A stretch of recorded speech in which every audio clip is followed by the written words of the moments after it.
Welcome and thank you for watching. This is Afro Revolt. Now, what America doesn't realize or hasn't embraced over time is the benefits a black man did to the continent. The black man, through their sweat, through their energetic ways of doing their things, through their efforts and toil, long hours of work, unfavorable conditions of work, non-payment, America was built to where it is today. In this video, I want you to watch it keenly so that we know how America has walked along this journey and what the black man deserves. Now let us watch and make a comment in the end. I'd argue that even Georgetown's survival over the long run depends on how we respond to the judgment of history. Universities, of course, are under new kinds of pressure today, and if they cannot give what we might call an alibi for their being, a special role that involves not just preparing people for job markets, but preparing them to be justice-seeking human beings, I think that universities are not so long for this world. Georgetown is one among many historically white colleges and universities, or HWCUs as I like to call them, whose histories are inextricably bound to wealth accumulated out of profit extracted from enslaved people's labor, profit collected from the sale of enslaved people's bodies, profit accumulated by the reproductive labor of enslaved people's families. And by that I mean the labor not just in conceiving, bearing to term, and giving birth, but the labor done every day by the families of children and just family members in general, to bring them up, to raise them to adults. And all of that grown over time from initial investments in the hothouse of a national economy powered for its first centuries by the fuel of slave labor, drawing investment from outside by the collateral of enslaved bodies, spun up to high industrial velocity on ghost acres, as we might call them, stolen from its inhabitants and cultivated by the twice stolen, in fact, like the 272. And in fact, I think that unless American society as a whole faces judgment over this issue and makes just restitution, it will not only fail to become what it could be, it will ultimately collapse.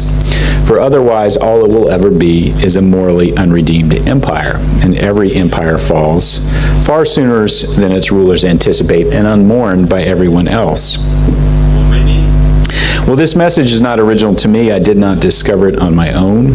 It comes to my mouth from sources far greater than me, including the best who are or who have been here at Georgetown, current faculty and administrators like those I mentioned, the students, again, whose courageous activism is pushing the institution to re-examine its history. And what's good historical work in my book, which you see the cover of here, a lot of that comes from the faculty who taught me here.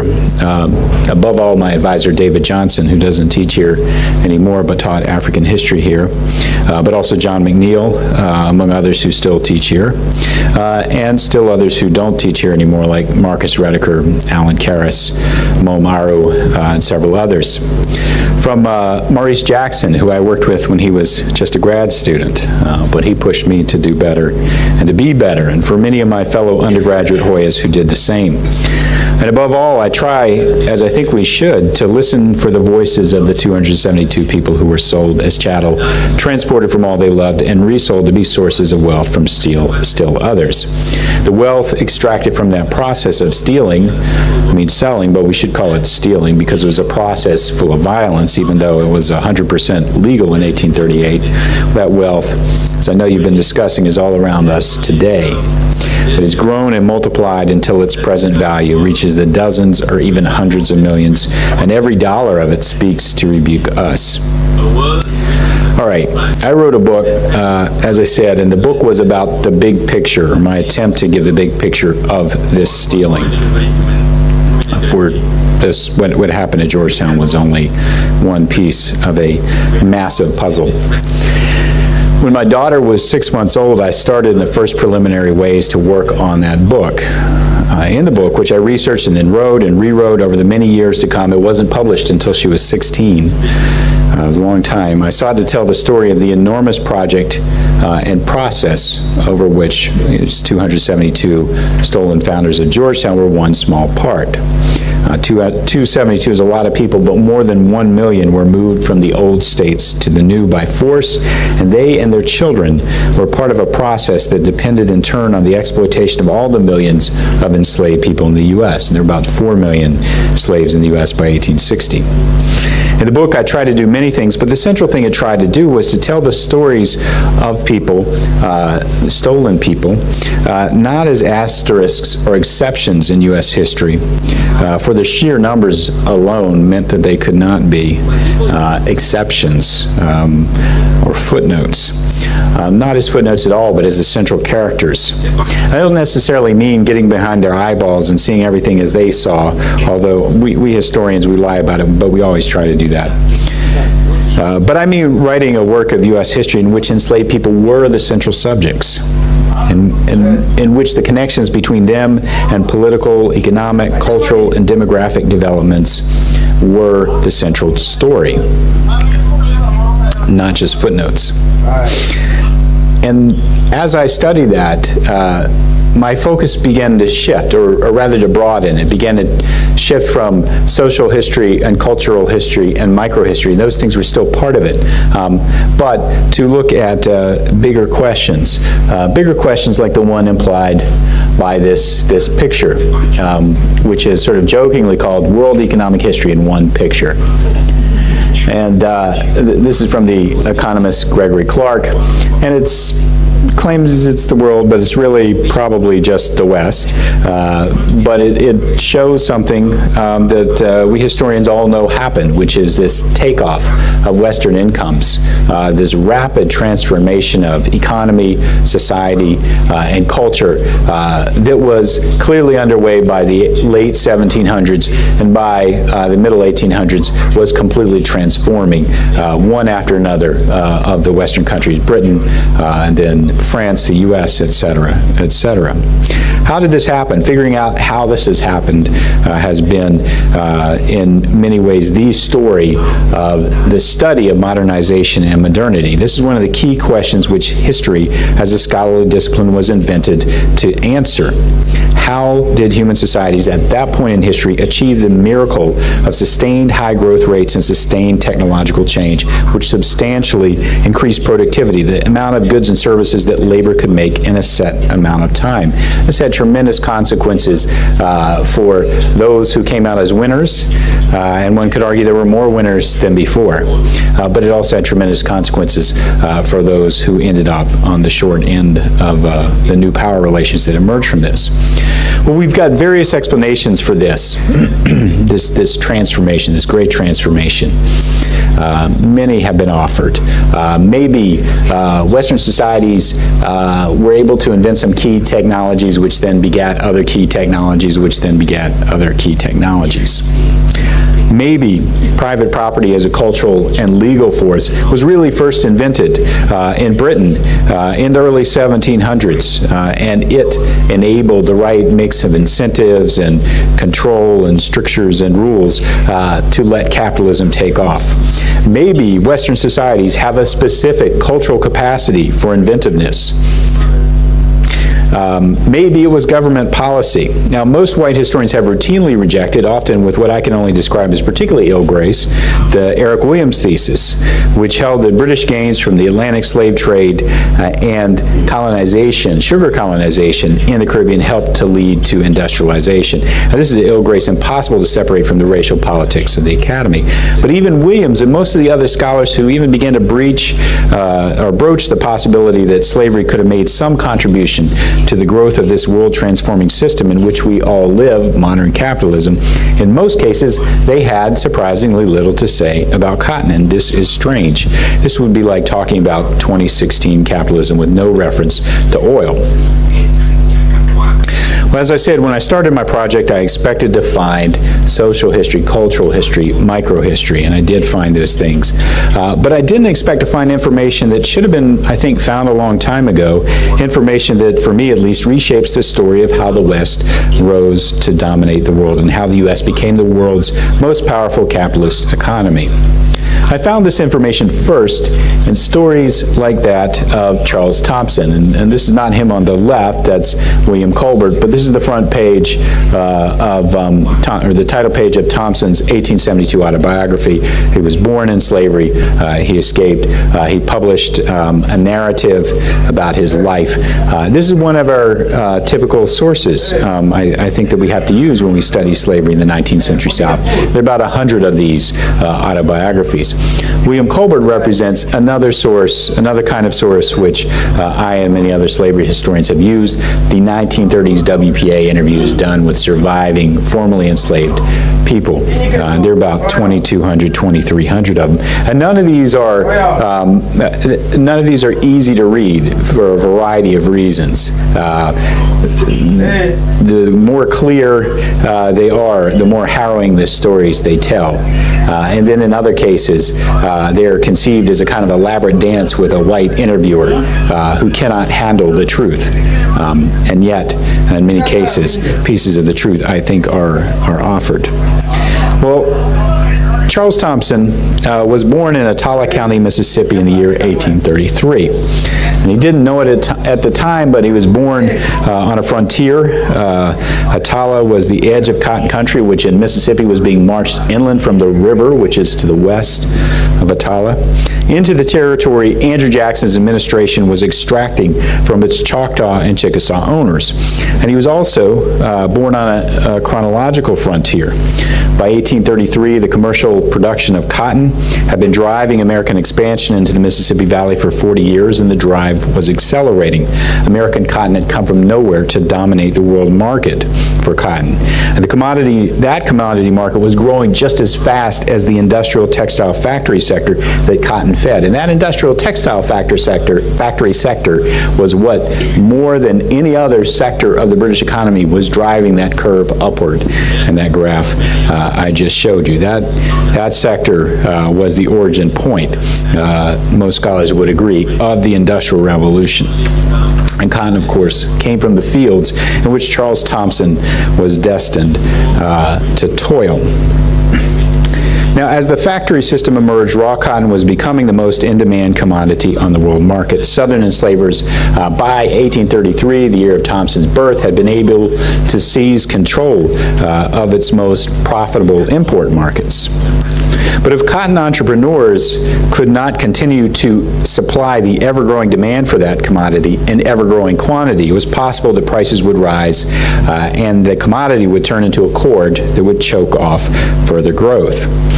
So Charles Thompson, as he came into the world, while dynamic systems were churning around him. These classic shifts we've been trying to explain ever since were churning all around him. The next few years in his life were eventful, and not just for him personally, but for the South and the U.S. in general. As the cotton economy expanded rapidly, credit was pumped in from world financial markets. Over 250,000 enslaved people were moved from older states like Maryland, Virginia, D.C., and so on, moved into the deeper South, put primarily into the cotton fields, a few into the sugar fields, and cotton production actually doubled in the course of that decade. Lots of financial bets had been made on cotton. Lots of people had incurred debts based on the expectation of high cotton prices. When the market couldn't support that supply, when it had outpaced supply, then the result was financial crisis. There were two of them, in fact, 1837 and 1839. And after the second one, Thompson's enslaver died, and his family was split up. He was sold to one place, his mother to another, and his father to a third. And so at the age of 10, he found himself in the early 1840s in a new place in Pontotoc County, Mississippi, at one of the 2 or 3 key crossroads of an enslaved person's life on the frontier where the world's most widely traded commodity was being made. And that was the first moment when he went into a cotton field. Young or old, Mississippi-born or migrant from the old states, that moment was a moment when many people remember they learned some new truths about what it was like to be enslaved. People brought from the old states who had a comparison to make reported that the work was more intense in the new ones, the whip was bigger and cut more deeply, and that enslavers deployed it more rapidly. Even Thompson, who was born on the Mississippi frontier, still had to learn new things. And the thing that was always new was that he wouldn't be able to stop learning or actually reinventing himself. And let me explain what I mean by that. So after the invention of the cotton gin, we all know about the cotton gin, 1791, solves the processing bottleneck. Cotton picking becomes the bottleneck in the process of producing this key industrial commodity. People could plant and cultivate more cotton than they could pick from the rows and acres of bushes before the harvest had to end because the frost had turned the remaining fibers brown. So enslavers, Thompson found, pushed enslaved people to pick as fast as they could all day long. Here we have one of our earliest photos of people picking cotton from the 1860s, actually. And here late in the day, we have them bringing their individual baskets of cotton back to the center of the slave labor camp to be weighed. It was weighed and then written down on a slate, or sometimes immediately onto a ledger. Ultimately, it was transferred into a ledger that listed everybody's individual picking for the day. And the amount that they picked became an individual requirement. It wasn't the same for everybody. Each picker had a stint or daily task to perform, Thompson recalled. That is, each of them was required to pick so many pounds of cotton, and when in default, they were unmercifully whipped. Thompson actually got the job of helping to weigh the cotton, so he was right in the middle of the entire process. That was good. He wasn't very good at picking cotton himself. But certainly the task of those who had to pick it was much harder. They had their individual tasks, which were normed to what they were thought to be able to pick, but here, if it was like other places, individuals' stints increased over time. Enslaved people like John Brown found that as I picked so well at first, when he was given a 100-pound stint, more was exacted of me, and if I flagged a minute, the whip was liberally applied to keep me up to the mark. By being driven in this way, I at last got to pick 160.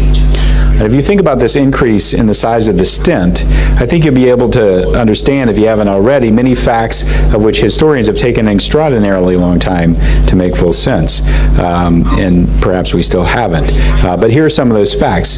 The fact that enslavers weighed cotton every day, that they recorded how much was picked, that they ledgered it carefully, that they did not let them stop till dark, rather than setting a production quota as a sort of positive incentive after which they could, enslaved pickers could perhaps stop.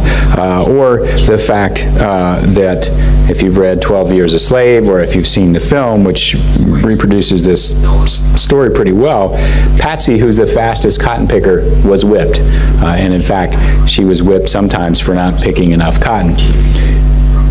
Now, various survivors, I went through their narratives and recorded what they said were quotas or expectations.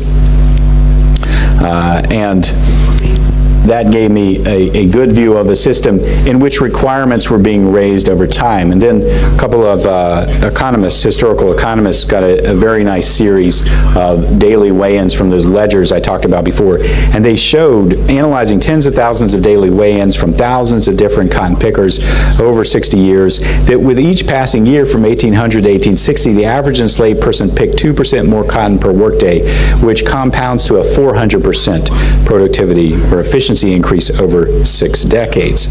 Instead of rising to choke off growth, the world's most essential and widely traded commodity plummeted in price even as supply rose, dropping by 1860 to 25% of its inflation-adjusted price back in 1800. supply rose faster than demand, and the U.S. made cotton far more efficiently than other countries which, with access to the same seeds and the same machinery, simply couldn't compete. By the 1830s, U.S. cotton was about 90% of all the cotton sold in Europe's industrializing economies. If cotton was oil, U.S. South was Saudi Arabia plus Kuwait plus Iraq plus Iran plus Libya plus the UAE plus Nigeria plus Russia plus Venezuela. We could go on. Low-priced, abundant raw materials allowed factory owners in Britain and Massachusetts, and you can see the cotton being shipped out from New Orleans here, allowed these factory owners to invest the cost savings generated by calibrated torture, because, of course, if you didn't pick enough, you were whipped. And sometimes it was calibrated not just by the ledger, but so precisely that if you were 4 pounds short, you would get 4 lashes, and so on. They invested the profits in ever more efficient machines, and consumers, meanwhile, benefited from the ever cheaper cloth the factories pumped out. I even suspect that a good portion of the system of fashion as we know it today grew in no small part as a solution to the problem of cotton oversupply created by the whip-driven efficiency of enslaved African-American stolen labor combined with the machine-driven efficiency of the factories. Consumers had to be convinced to buy more clothes, to throw away old clothes or put them aside as out of fashion sooner and sooner and sooner. People had to be convinced to wear different clothes every single day rather than wearing your work clothes all week long. Everybody benefited except those who made the cotton. Now, those who made the cotton were tortured to make it ever more efficiently. And that's how their creativity was stolen, their days and years were stolen, their survival was stolen with that hanging over them. The things they did in order to survive only raised the quotas they would be expected to pick in the future. And they and all their children and brothers and sisters and mothers and fathers and wives and husbands and friends and lovers, because of this revenue-producing capacity, they were all accounted as marketable wealth. And it's in that vein that we should discuss the 272 people sold to Louisiana to the New Orleans slave market in order to keep Georgetown afloat. They are why we are here. And how should we account for them? There's no price, of course, that can do so, as Adam Rothman justly said yesterday. But it remains true that the financial returns from that sale have been very lucrative over the years. How lucrative? Well, when newspaper stories try to interpret their value to Georgetown today, the 272 are often given a monetary value equal to the inflation-adjusted 2016 equivalent of their 1838 sale price, $3 million or $4 million, for instance. Now, in this era, our own era, many of us are finally learning, sometimes with the help of Thomas Piketty, sometimes through harder kinds of experience, even harder than reading an 800-page book. Many of us are finally learning what the wealthy already know about wealth, which is wealth is revenue, profit, income accumulated over time and stored in many forms so that it grows of its own accord. Often faster, as Piketty reminds us, than the growth of the economy as a whole. University endowments are vast collections of wealth that represent the invested savings of donors and others which have in turn grown with, but faster than the economy. Wealth grows over time, is invested in many ways. It has grown over time here at Georgetown. It may very well be that the university would not exist at all without this sale of people, but even if Georgetown had been flush when it made the sale, it would have invested the revenue in some way or other, even if not in a life preserver. In buildings, faculty salary, financial aid, stocks, bonds, it doesn't matter. All are financial choices that generate returns. And these can be hard or impossible to price with precision, especially since this particular financial choice yielded not just revenue but survival.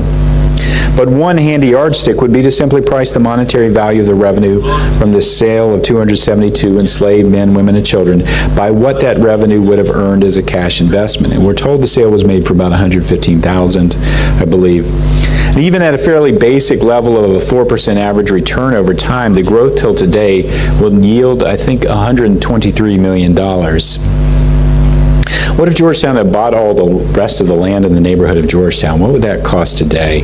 What would it have cost then? I think they could have got it for $115,000. But what would it cost today? Think about it and you'll see that I am by no means exaggerating the 2016 value of this addition to the endowment. Well, the New York Times, just to give you some context, said on Sunday that this was no ordinary slave sale, but actually it was. The sale was possible because it was ordinary. It was profitable because it was ordinary, because these things happened all the time. The slave market in the U.S. was extensive, regular, and among the most reliable generators of profitable investment in the Western world. We historians have documented this and continue to document and debate the implications of this. But the domestic trade encompassed, by 1865, as many as 2 million people bought or sold across the South, with somewhere between half and 1 million taking the route from the upper South to the deeper South, like the folks sold from the plantations in Maryland to Louisiana. Prices for slaves in the New Orleans market were high, often exceeding $1,000 in 1800s money for a young man.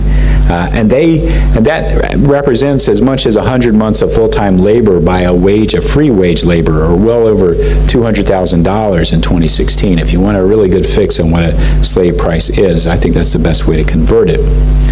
Prices were high because slavery was profitable, but also because slavery and the slave trade were protected by law. And the U.S. federal, state, and local governments cooperated with the broad consent of virtually all whites in the country to force enslaved people to stay enslaved. The army, the militia, the courts punished revolt with mass execution. The same groups of people rounded up runaways. Courts and Congress and the Constitution guarded the legality of the interstate slave trade. Abolitionists criticized it, but to no avail. Trade continued, growing in size and value decade after decade. These same forces reliably ensured that enslaved people were treated as property, that one could sell them, could hold them, improve title, mortgage them, that investors could collect slices of the revenue they generated by work or reproduction, that they could be insured against loss, that the government would protect the rights of property holders against theft and false claim. In the law of the U.S., they were property in virtually all the senses necessary for building a vibrant capitalist economy. And in fact, they were better than most property for those purposes, and not just because, again, they produced a tremendous return through their torture-driven labor in the field. They were highly liquid property. They were the most liquid property in the U.S. in the sense that there was a massive, reliable market for this property. There were few, if any, years when one could not obtain a price from the slave market. And by the 1820s, there were professional slave traders who would make the process easy for people who wanted to buy or institutions who wanted to sell. All these facts about the wealth in slaves need to be remembered. And no wonder that in the pre-Civil War years, from 1789 to 1861, enslaved human beings typically accounted for 15 to 20% of all the accounting wealth in the country. That's more than all the stocks, bonds, cash, and factories. The only thing bigger on the balance sheet of the U.S. is land, and much of that land was not sellable. Land could not be forced to march to a more profitable market and more profitable production zones. And consequently, it was far easier to get a loan on a slave than on an acre of land, unless, of course, it was land to which slaves could be brought and work profitably. And the U.S. government is part of this at this sort of meta level as well, working hard to add value to the investments of all those invested in slavery by conquering an empire of land for slaveholders' entrepreneurial projects, conquering it from its previous inhabitants. And there's much we could say about the ways in which the system of slavery extracts the reproductive labor I talked about before. But the point here is that the growth of property value was accomplished by exploiting and stealing the love of enslaved African Americans for each other and for themselves. Cashing the product of that love in through sale in the slave market meant destruction of those bonds and the riveting of new ones on the people who were thus sold. But destruction of families meant the creation of slave markets and financial markets, the creation of opportunities for expanding entrepreneurial cotton and sugar products, opportunities for saving educational institutions. And it wasn't just slave sellers, slave buyers, and cotton planters who benefited. In addition to what consumers got, every person in the West who benefited from 19th century financial markets benefited. Collateral. Enslaved people in the southern U.S. were among the best collateral in the Western world. It attracted investors. The system attracted investors from all over the world. In the 1830s, they pumped tens of millions of dollars into a scheme of bonds which resembles nothing so much as residential mortgage bonds here in the U.S., with some similar financial effects, similarly explosive effects, and then they came back for more. In the 1850s, virtually every dollar of value, book value, of enslaved people in Louisiana was mortgaged at least once. At 6 to 8% return for many of the loans, this meant that net value was transported out of the slave South and around the world. That wealth grew and transformed economies and was inherited in the form of estates that were passed on and grew again. And none of this was possible without the connivance of governments in ensuring that enslaved African Americans would be, in the U.S. context, a uniquely exploitable category of person and property. None of this was possible without another kind of connivance as well, which I think I implied before, where I talked about the system of extracting cotton through measurement and torture. That's a system which depends upon the assumption, and not just the assumption of those who are enacting it, but those who let it persist, i.e. everybody else in the U.S., that efficiency trumps morality. That efficiency trumps morality. Getting more product in the same amount of time from the same amount of labor is worth moral compromise.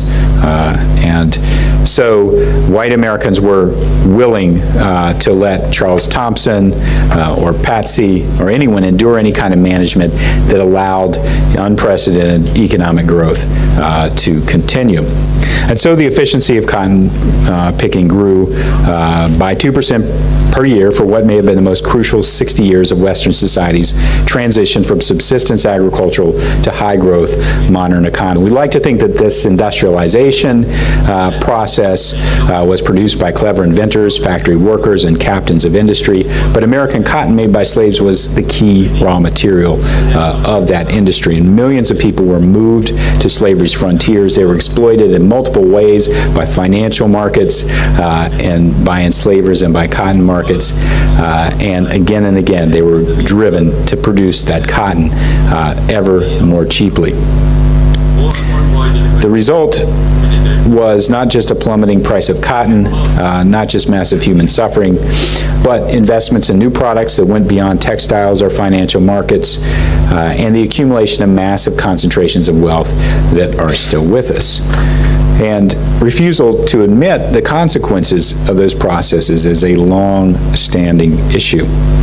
It's a long-standing issue, and there are many arguments that I have heard that claim that this efficiency, which produced a radical break in the way that products were produced up and down the commodity chain, which was the driving one at the center of the Industrial Revolution, that somehow that system of labor at the bottom, that's the bottom gear of that process, that somehow it's not relevant to the changes that were happening everywhere else. Or people say, yes, but perhaps these economic transformations could have happened without that kind of slavery and that kind of expansion and intensification of slavery.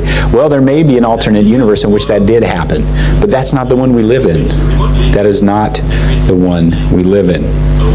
Enslaved people were tortured to make wealth. They were exploited as wealth, and they were exploited through markets which priced that torture, ultimately. And that gets me to the point where we can come back, I think, pretty concretely to 272 and the relationship to 4 million. All of the slaves sold from 1789 to 1838, and that were anticipated, to be sold afterwards, they made a price in this ephemeral thing called the market. They made a price against their wills for Georgetown's human property and Georgetown profit in 1838. All of the enslaved people who raised those enslaved people made it possible to set a price They made it possible, against their wills, to set a price for Georgetown's exploitation in 1838. All the enslaved people who labored in those years, and on whose labor buyers and investors could reasonably count on exploiting, yes, they are part of this story too.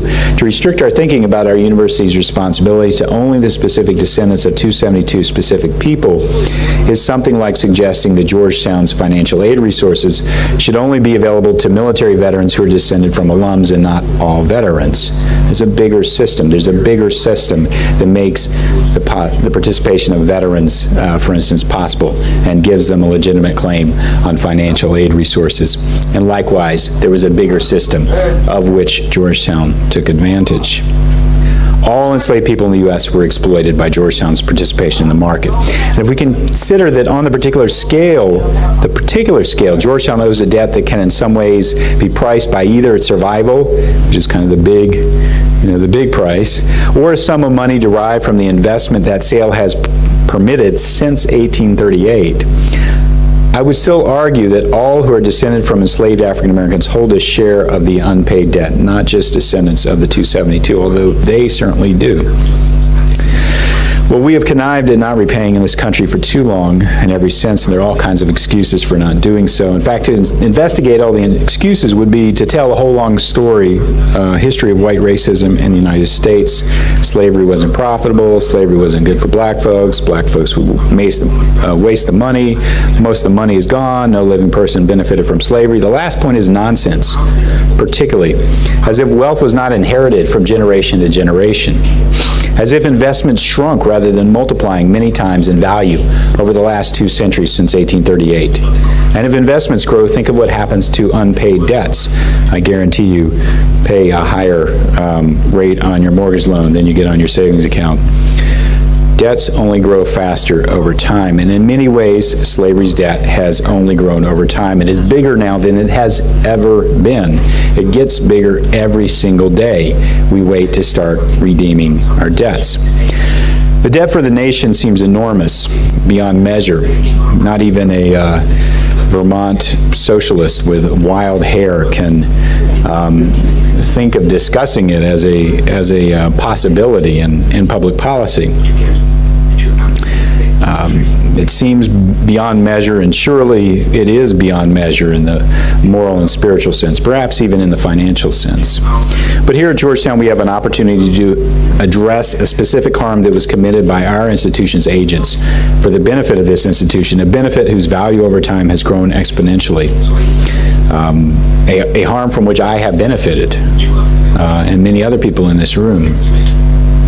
Not all aspects of that harm can be addressed financially, not even the greater portion. Not all the harm can be addressed, I'm sure, by human actions, and certainly not by the kinds of which I could provide any accounting. And I even grow skeptical about, and not to cast shadow on the work of the committee, but I even grow skeptical about reconciliation as a goal. That seems like something far down the road, and that has to be achieved through different processes. But I recognize that will is good.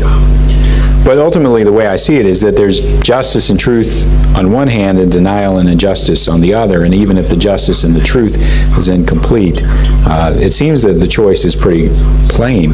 Here at Georgetown, we've used that money for over 178 years, and at the very least, we must put it back. Those who deserve it are those denied their inheritance by slavery and its legacies. And therefore, as one Georgetown alum, no more, no less than that, I call for the establishment of a fund in the university endowment to the amount of the 1838 value of the sale of 272 men, women, and children to Louisiana, multiplied by a reasonable annual return on that money to the date of the full and complete establishment of that fund. So in other words, not till April 20 or 19 or whatever day this is, 2016, but the day when the fund is fully vested. I suspect that could not be less than $100 million. The return from that endowment, I would propose, would be used to pay the full cost of attendance for students descended from Africans enslaved in the United States for the reasons I just explained above.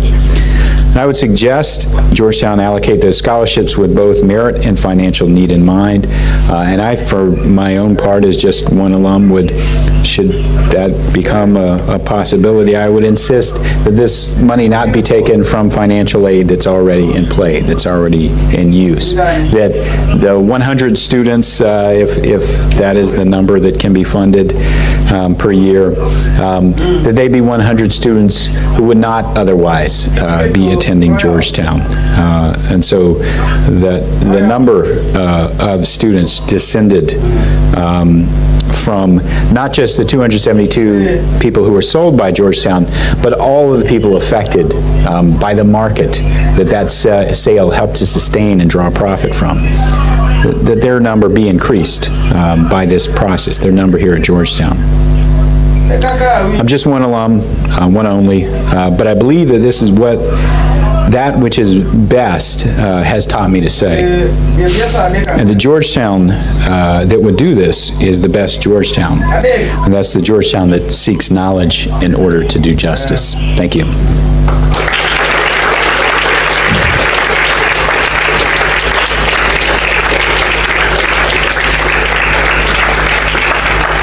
Thank you.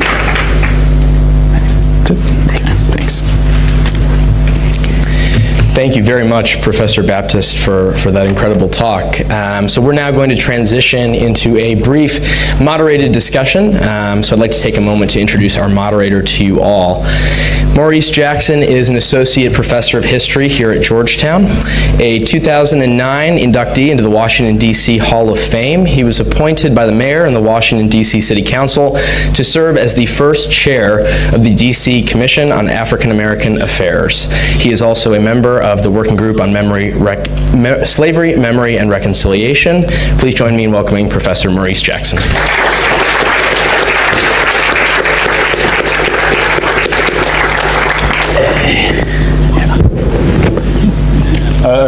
Thank you, Connor, and thank you for coming, Ed. As they say from where I'm from, you did good. So, and I'm sure that you've made a proposal that the working group will discuss. I have 2 degrees from Georgetown, so as I say, I'm with you, but we'll see. It would cost about what it costs to build the new athletic center. Maybe a little more. So anyway, what the Keith would say, a million here, a million there, pretty soon you're talking about real money. At any rate, many questions come to my mind, and I'll just ask a few, and then I'll get out of the way.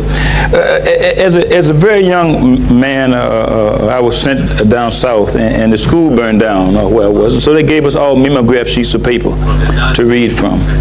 And one of them had something, and I've remembered it, and I've read it many times. I've read the whole book, but it goes like this. And it was from Karl Marx's Das Kapital. Capitalism came dripping from head to foot, from every pore with blood and dirt. I look at this picture and I look at what you've read, and I've read the book a couple of times, and you've given that example. But what stands out to me is that you've demystified the myth that somehow Northern capital and Southern slavery was so distant that the nation as a whole didn't benefit from slavery, that only the South did, that it was only an institution that was a part of the South, and that the South had this separate economy as different as feudalism from capitalism. And to go into that a little bit more, how in fact the nation as a whole, especially Northern industrialists, benefited from this tragic institution. Yeah.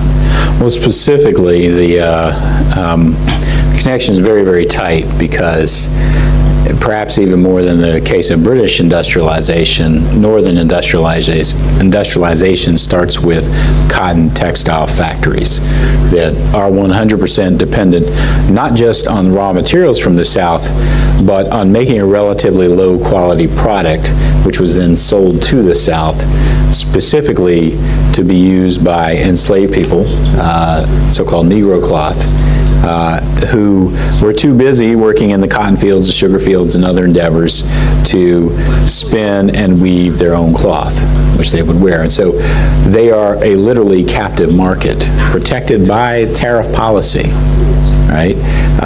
Protected by tariff policy, sustained by the labor. Tariff policy protects the industry that's sustained by the labor of enslaved African Americans and, of course, the first group of industrial wage workers in the U.S. And as happened in Britain, but again, I think even more concretely in the U.S., other industries spun out of the textile industry. The machine tool industry is created by people who learned their chops fixing the machines in the cotton mills, right? The machine tool industry then becomes the farm tool industry, which is used to help open up still more land for cotton for other endeavors as well. But pretty soon, axes and hoes and so on made in Connecticut, replacing the ones made in Britain. So there's a very tight connection there. There's also the connection in that 50% of U.S. exports are raw cotton year after year from 1820 to 1860. In fact, cotton is still the #1 export even after the Civil War. It's not 50% of all value anymore. But that, in an economy that's desperate for foreign cash to be imported, right, and foreign credit to be imported to make its connection as an importing, as a society that has to import a whole lot and has to export a lot of raw materials to pay for that. To make that connection work, the U.S. economy depends on cotton, and also on investment from overseas in slave purchases. And that's not always, it's rarely direct, right? But it's very clear that they work through the intermediaries of banks and merchants to send credit into the South, which then becomes slave purchases. So all of that helps benefit and grow and increase the growth rate of the Northern economy. But specifically, to get back to the point of Marx, I mean, the critique, I would make of at least how some have read Marx is that slavery is the pedestal on which capital is erected. But the slavery that takes place in the 19th century South, and I think not just in the 19th century South, I think you see it in 19th century Cuba and Brazil for sure, is something that is so closely tied to the market and takes on as many of the values of the market as do the factory owners. Different values of the market, but values of the market. They pick a different set, but the values of the market are all the same. You can't tell them apart. You can't tell these entrepreneurs apart from the capitalists that we understand as capitalists, the industrial capitalists. They are thinking with the market all the time. They're acting in concert with the market. They're converting people into things with great regularity and the things into money and so on and so forth. So they're capitalists. And even the production that takes place on the factory floor on the one hand and in the cotton field on the other is not that different. In the 19th century, there's constant pressure driven by the close connection between world markets, right, and new values with the labor process. Constant pressure in the cotton fields to speed up. I was whipped up to the pace, and soon I got to pick 170. His efficiency as a laborer nearly doubled. It took 60 years for American slaves to increase their efficiency of cotton picking 400%. It took 40 years, these are 40 years we know because we've got them measured in some history of the textile world. Took 40 years for British spinners who take that cotton and turn it into thread, right? So they can be then woven through mechanical looms. They're using machines, but it takes them 40 years to increase their efficiency of labor 500, 600%. They're in the same order of magnitude. Thank you. You talk about the development of the cotton gin and while it increased, productive in one hand, it didn't pick the cotton, it didn't take the seeds. But in one section, and there are many beautiful sections of the book. One section that I particularly like is that is bothering you. Talk about the pushing system. This is the the drive for more profits, the drive for more, the accumulation of capital. But as you talk about the pushing system, to make a person go beyond what is reasonable to go, at the other hand, you talk about Patsy. And Patsy is a woman who has learned to pick cotton so efficiently. And somewhere you compare it to a pianist, and I think, man, as you play the piano, you play in one hand, you're playing one tune. I don't know if anybody saw the new movie on Nina Simone, and not the new one with Sodano, not that one. You stay home. Don't see that one. The documentary. Huh? The documentary. The documentary. What happened, Miss Simone? What happened, Miss Simone? And you see her playing, and you can tell she's a genius because she's playing one tune in one hand, singing, and another tune in another hand. As I saw that, I thought of Earl Gunn, but I also saw a Patsy. Here's a woman who she hadn't conquered the system, because she could, but she has figured out something. She's figured out a way to freedom. And you tell many stories about that. And I would like for you to just give example of how slaves, even with and you speak of all type of violence things, many figured out a way to try to beat this. Because as you start in the book, you say that 10% of all slaves on continental slave ships involved in some type of mutiny, some type of rebellion. So here you're talking about day-to-day resistance, and I think often we don't hear enough about it. So why don't you tell us a bit about how Patsy and others figured this out? Yeah. Well, it seems to me from talking to people who picked cotton in the 40s and 50s, and then also reading what's in the accounts, that as the demands got higher, it became imperative for many people, if they wanted to meet the demands, to pick with two hands, and to pick with two hands independently. This is really, really hard to do. Most people are not really ambidextrous. Most people can't learn to play the piano as well as Nina Simone. I don't believe. I think...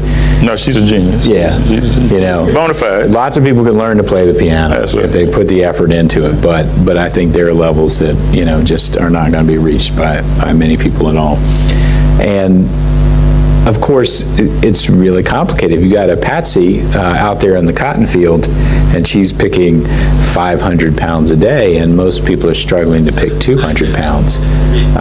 Then she's got a kind of complicated relationship to other people, right? There. Now they've got their individual quotas, and they're struggling to meet them. I have no doubt that they would look at somebody like a Patsy and try to pick up a couple of her tricks. Of course, that just doesn't end the constant demand for higher and higher production. She's suffering from that as well. But it's the cotton picking in many of the accounts it's referred to as what I would interpret as a dissociative experience, right? And I've had to do this kind of work before, you know, where your mind just has to go somewhere else because it's so incredibly boring and physically kind of hard. But, you know, the extent of time for which Patsy had to do it is quite different, obviously. And to go into that dissociative place, but at the same time know that you're doing something that's elegant and amazing. Right. Nobody can do it. Nobody but you can do that. That's creativity, right? It's creativity, but it's creativity that is stolen completely, right? And ultimately held against her. You know, she's held up against it and found wanting when she doesn't pick that much.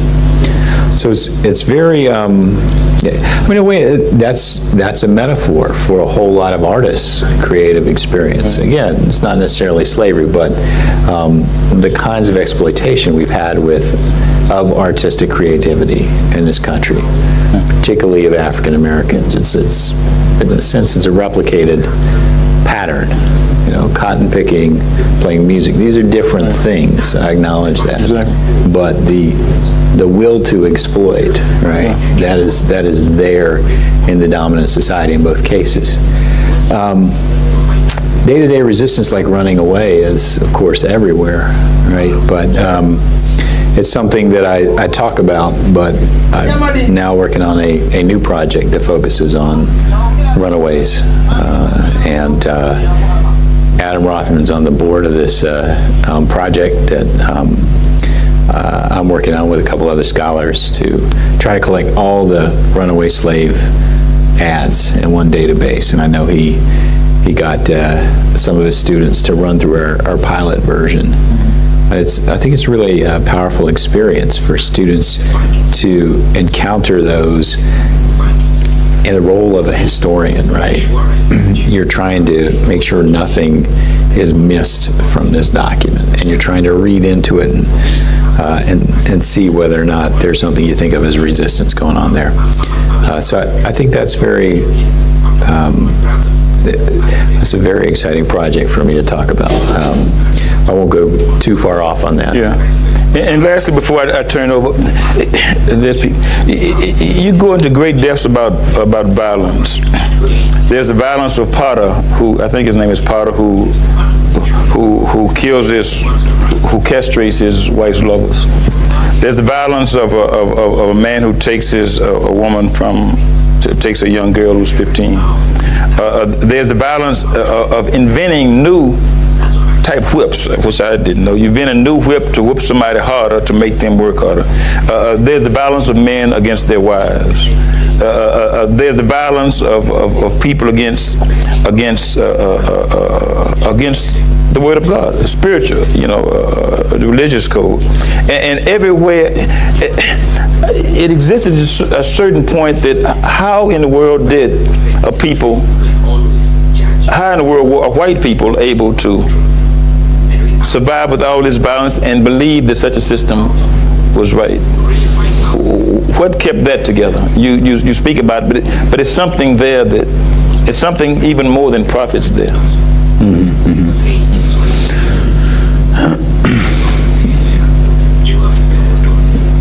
Well, I think that,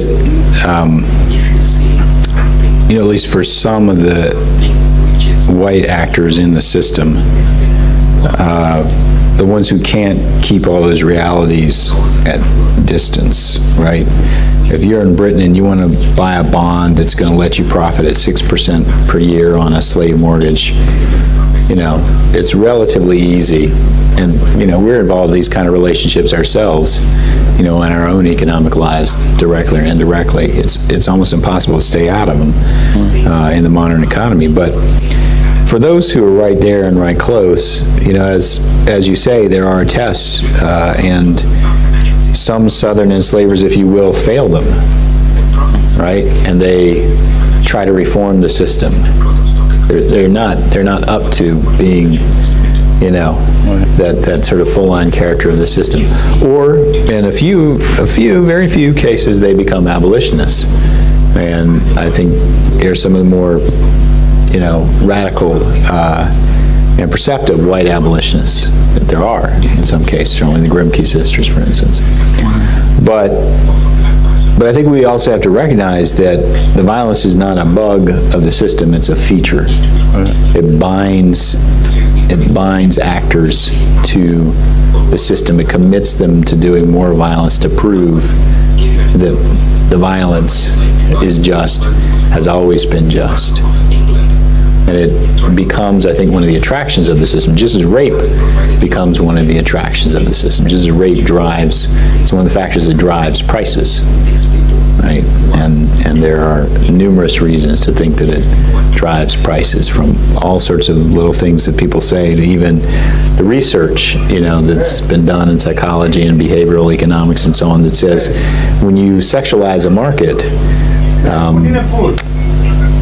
heterosexual male investors are more likely to take risks, when you connect it with sexuality. And there is no way to escape the connection of the domestic slave market with sexuality, because 40 to 50% of the people who were sold were women of childbearing age who were exposed and were leered at, and the story. There was no way to pretend like that market wasn't also a market, sexuality. And that, again, was not a bug, but a feature for, I think, the majority of the people who participated in it.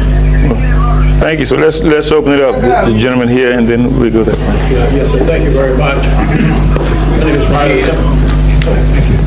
And if you could identify yourself, and we'll try not to have statements but questions to Dr. Baptiste. Yeah, my name is Riley Temple, class of '74, law. I know it was before you were born. No, actually not. My question is twofold. When you were speaking, you talked about the story in the Times mentioning that this was no ordinary sale, and you said that it was. Could I hear your view on whether or not the writer could have meant that it was no ordinary sale because it was a sale of the church and the role of the church in this particular sale, and that the church was no haven? Secondly, on the issue of reparations, to what extent do you believe, or do you countenance the notion that reparations should or could begin and end with money?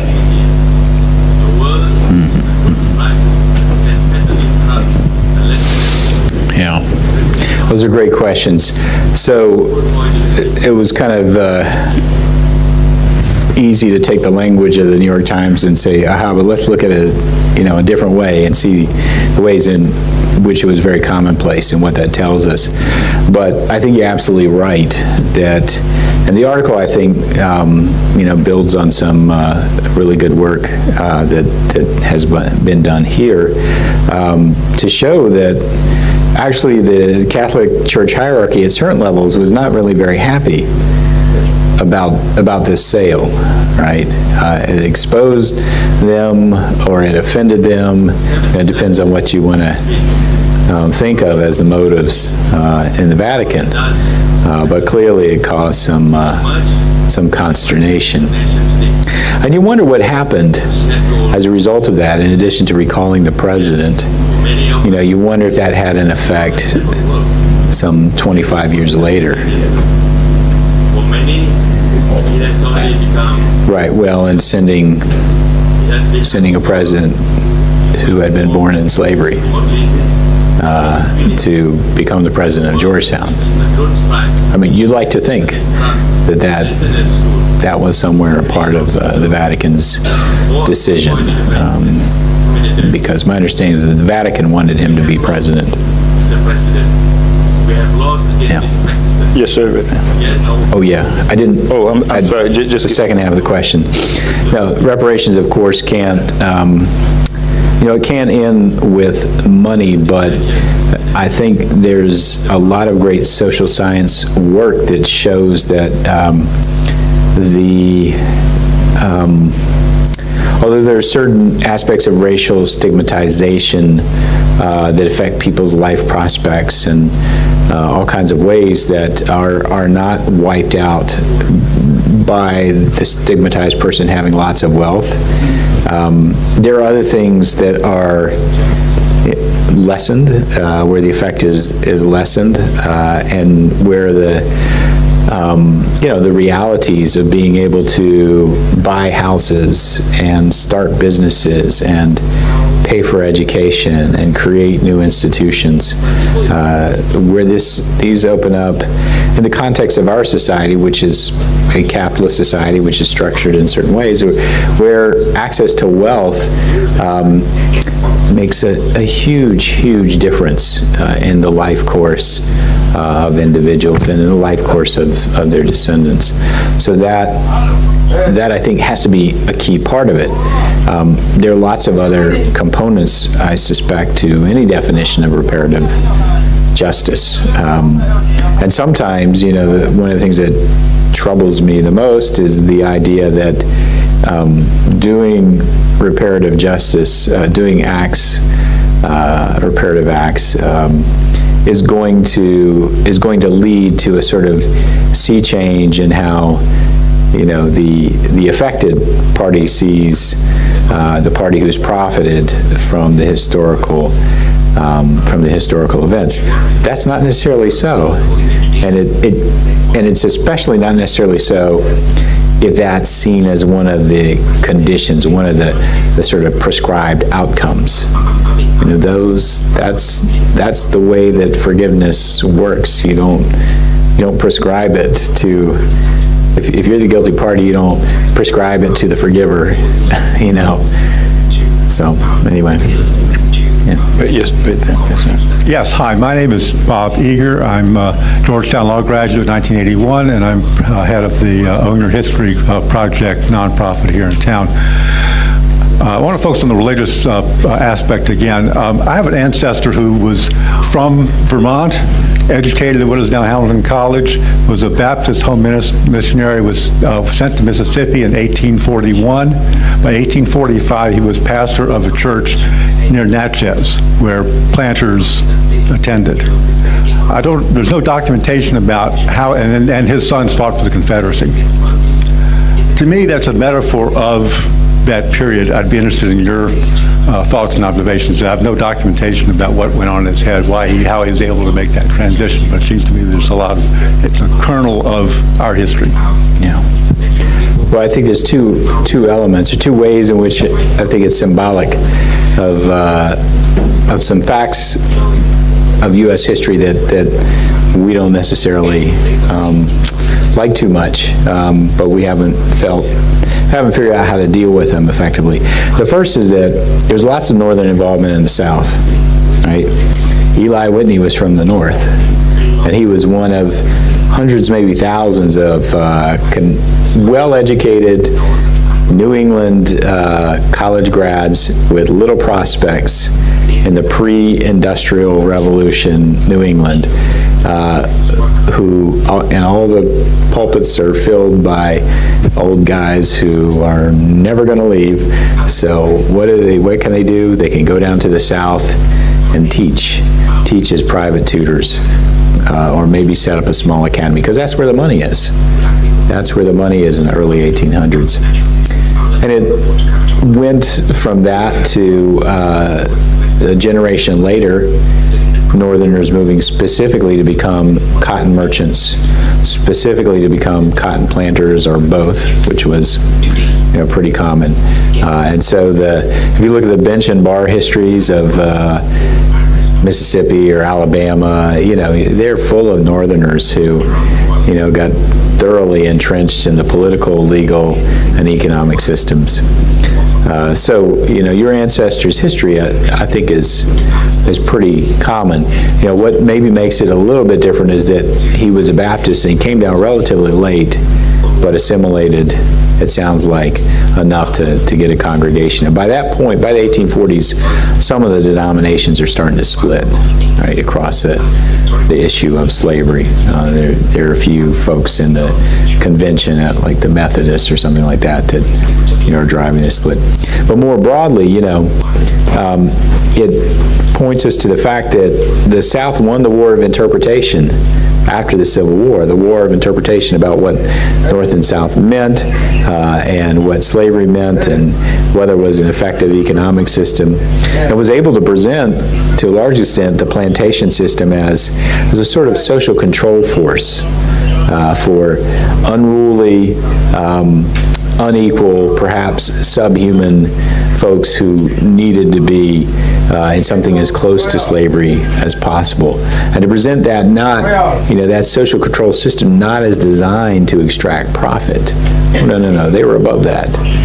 Yeah, and this is a myth which it presses a lot of Northern buttons in certain ways too, and it has, I think, still continues to do so.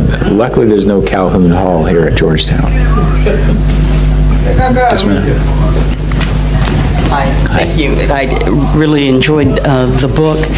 I wanted to ask you, do you think that we as a society here in the United States today are also complicit in the slavery and near slavery that's happening around the world, in the same way that you said that many of the whites were complicit in the slavery that was happening then? That's my first question. And second, do you think that this concept of, I think you said efficiency versus morality, but I'll just say profits over morality, is still really governing the day-to-day, particularly in our international corporations? Yes and yes. I agree on both. There's certainly a lot of organizations out there talking about modern-day slavery. I think some of them are more effective and accurate than others. We do need to be aware of the distinctions between different kinds of forced labor. They do make a big difference for the people who are trapped in those systems. They do make a difference in terms of how you might combat those systems. But nonetheless, those systems exist and they're significant, probably because cotton is pretty fully commoditized and traded around, and, by the time it enters a factory to be turned into thread and then turned into cloth, it could come from anywhere. The odds are pretty good that somebody in here, or maybe all of us, are wearing cotton from Uzbekistan, which is one of the world's largest producers, and where it's produced with unfree labor. I wouldn't call it slave labor, but it's child labor. It's a sort of corvée labor. The government goes in and gets all the 7th and 8th graders, or somewhere around that, to come out and pick cotton till the harvest is done, for the nation, right? And then you have situations which, without the sort of legal structure that the massive, powerful United States, where we've always been taught the U.S. had a small state apparatus, but when you include the apparatus for managing slavery, it's a big, big state, actually. That massive state doesn't exist, for instance, in Eastern Congo and Western Rwanda, where people are under conditions of forced labor, conditions of high violence, conditions they're only subject to because they are from other groups, that have been identified as vulnerable to these kinds of forced labor. They're producing this stuff that's in our cell phones and our jewelry and so on and so forth. So yeah, we're complicit. We are. And we need to find ways to deal with that. We do. Yes, ma'am. There's a young lady there. Hi, my name is Pamela Escalante. I'm an undergrad at Georgetown, and this is like a follow-up to the question previously posed. So throughout all of your presentation, which I really look forward to reading your book, I kept thinking about an industry that we're all complicit in because we all eat food, and that is the agricultural industry within the U.S., where, just to set some context, the average farm worker, which is a euphemism for produce picker in the U.S., who picks around, like in the tomato industry alone, 4,000 pounds a day, makes $40 a day, so around a penny per pound that he or she picks. Also relating to the sexualization, 8 out of 10 women who work as farm pickers will experience sexual assault. You had a call to action here within Georgetown, which I thought was phenomenal. But this exploitation is still happening in the U.S. today. So what mechanisms, what institutions that go beyond policy, because the policy is already in place, like paying somebody $40 a day for a full, more than 12 hours a day of labor is already illegal. And it's not just embedded into the system, it's very obvious that this is happening. There's documentaries around it. What needs to be done to end this? Because it happened in 1860, it's happening in 2016. And although they're getting paid, to say that $40 a day for 16 hours of work is far from slavery doesn't seem fair. Great question. I come from a university which is a land-grant university, Cornell. It's probably the third that was established with a Morrill Act. It doesn't mean it's one big ag school, but even all of it has the mission of doing what we do for the public good. But that spun out 2 different ways in terms of the policies that are advocated by different branches of the ag school. You've got one side that's fighting for the farm workers, and you have one side that is very much on the side of agribusiness and seeks not only to find the right chemicals and the right machinery and so on and so forth that will produce a perfectly packable apple, et cetera. Maybe it'll be square soon. But I bet that would taste great. But also fights institutionally against the fight for farm workers. So it is a struggle. What I can, and it's a struggle to get policies implemented that, are actual policies. They're on the books, right? But the thing the message we can take from this history is that even the actions of the powerful have consequences. I mean, they have really powerful consequences for those whom they exploit, right? And those are the folks who get take the greatest impact and have the greatest losses. But eventually, the system doesn't work, right? Judgment does show up. And you can look at that religiously or spiritually, or you can look at it in other, in other ways as well, right? The ways in which having that much power, treating people as resources out of whom more efficiency has to be extracted all the time, leads you to make mistakes, sometimes leads you to become part of the next layer of people who aren't being efficient enough, which I think even in the U.S., even some professionals today are experiencing that. They're not experiencing it in the same way that Charles Thompson did, but it's very destructive to their lives. It's the same machine, the same sort of thought machine, rolling forward, eating every place of work it can. And, more broadly, you can see this idea that everything is okay if it increases efficiency, and the really enthusiastic application of the principle of comparative advantage that the IMF, the World Bank, the WPO, et cetera, that they've implemented pretty much by force on a whole host of developing countries, really stopping development projects begun in the 50s, and we can argue about whether they were good or whether they were bad, but they were certainly better than what followed, which was forcing countries to open up their entire economies, shrink everything down to virtually all their employment down to low added value labor jobs. Of course, it's hard to be the country that pays its workers the least, right? Which means that jobs are always going to be moving to somewhere else, right?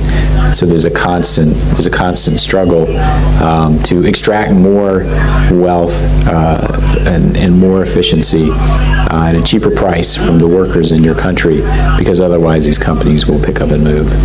So it's a truly horrific idea, and it's a truly horrific set of processes that we're enmeshed in. Yes, sir. My name is Corey Young, and I'm a PhD student in the U.S. History, or History Department, U.S. History here at Georgetown. And I was just hoping you could speak more about the demographics of the domestic slave trade that you describe in your book, and more specifically, the desirability of transported children on cotton plantations. Yeah, that's a really good question. So abolitionists criticized, and survivors unsurprisingly criticized, the great propensity of the domestic slave trade to break up families and send preteens, teenagers, and young people to the other side of the country, where they'd never see their family members again. And slave owners, they tried to justify themselves in various ways. They denied that this was happening, although it was obviously happening. They claimed that, they were very reluctant to separate families that were sort of whiter than other families.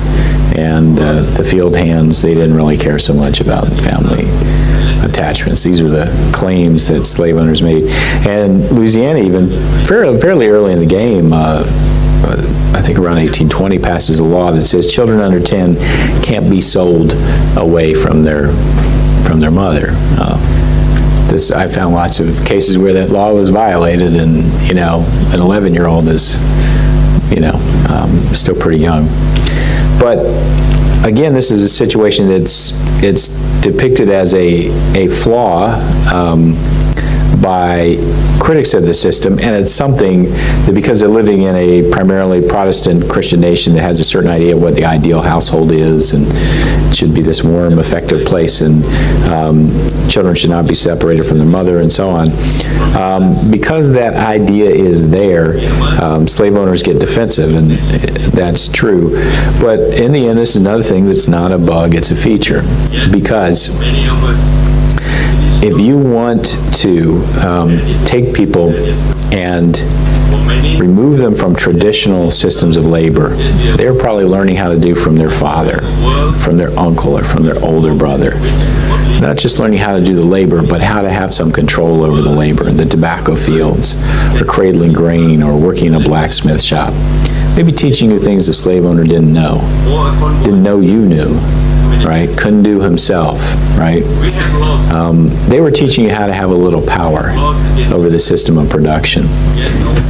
They take you at the age of 12, let's say, ship you to the other side of the country, put you with a bunch of people you don't know, after you've basically been chained to a whole bunch of other people, some of them much older and more frightening than you.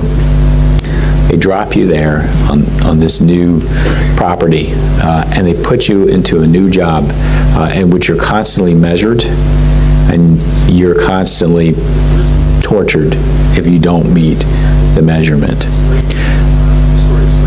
This is part of how the huge increases in cotton productivity are extracted. You do not allow enslaved people to control the labor, to set limits on it.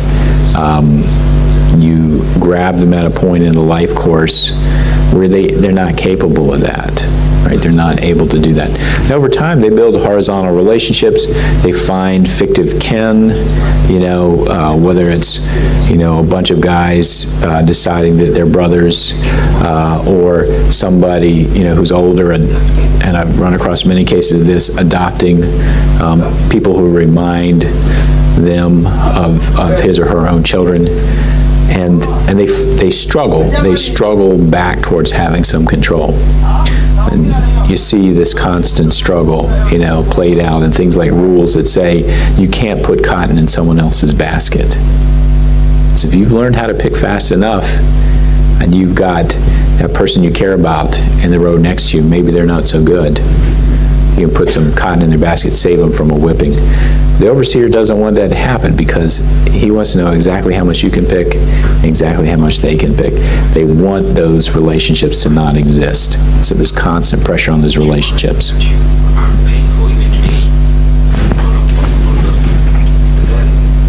So one last one, or shall we dance? Shall we wrap it up? I think actually, why don't we wrap up now? We continue the conversation afterwards. I very much hope we can do that. I just want to thank Professor Baptist. You began reminding us of that scene in Luke, the prophet going back to his home, and I think you have been a prophetic voice here for us today, helping us see the extreme moral gravity of the questions we're dealing with. And they're ones that we knew, but you shed new light on them. And both in your talk and in your words today and in your book, you remind us of the humanity and the lives of each of the enslaved people. And your language reflects that. You often talk about his enslaver, her enslaver, and you tell through their stories. And that's inspired our vision, I think, in an important way here. But equally importantly, you came back down to facts and figures and numbers that we need to contend with. There is a real debt here, one that is measurable in some ways, immeasurable in another, but we need to confront the measurability too. And you've named those things in ways that move our conversation forward. We could not have asked for a better contribution at this point. So thank you very much for being with us. Thanks for coming out. I appreciate it. Sometimes this conversation has been hitting different headlines with Africans that is the blacks, claiming that America has never compensated them for whatever they did. But does America feel that they are worth the efforts? That is the big question that everyone should get an answer to, so that we get a good direction towards realizing the equality that the world is yearning to have.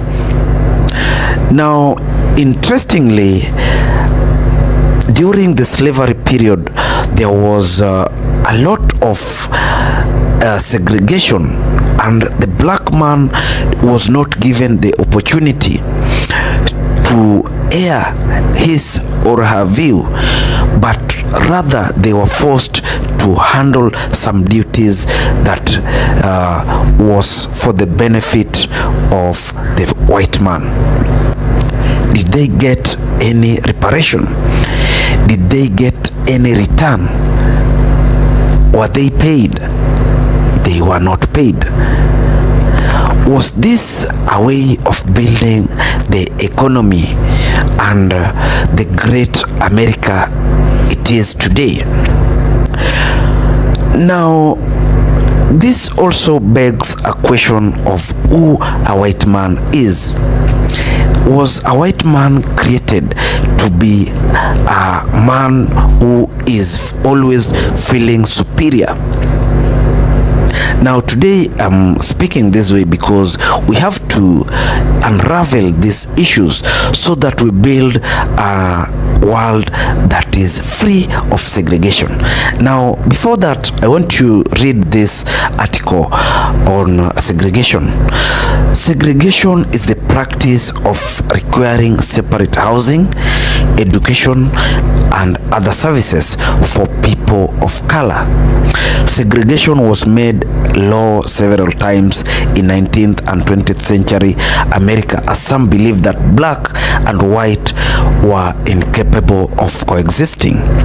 In the lead up to the liberation of enslaved people under the 13th Amendment, abolitionists argued about what the fate of slaves should be once they were freed.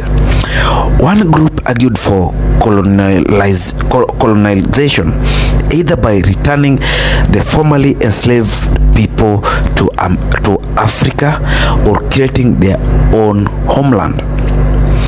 In 1862, President Abraham Lincoln recognized the ex-slave countries of Haiti and Liberia, hoping to open up channels for colonizations, with Congress allocating $600,000 US to help.